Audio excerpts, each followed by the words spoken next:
So, ayan guys, ang ating tubig umaawas na po sa mga butas-butas ng pader. Ayan guys, napakaputik na po ng ating lugar dito sa ano po, bumaba po talaga pati loob ng bahay. So, ayan guys.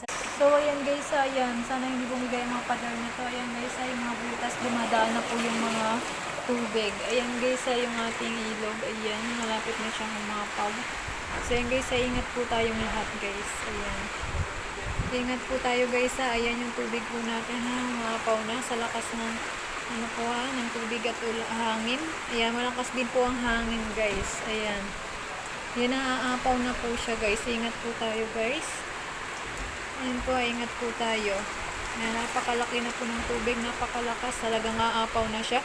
At talagang tumaawas na siya sa mga po natin, umaawas na siya sa mga butas-butas. Sana hindi bumigay ang mga pader na to para may harang po tayo. So, yun guys sa mga natin, ingat po tayo.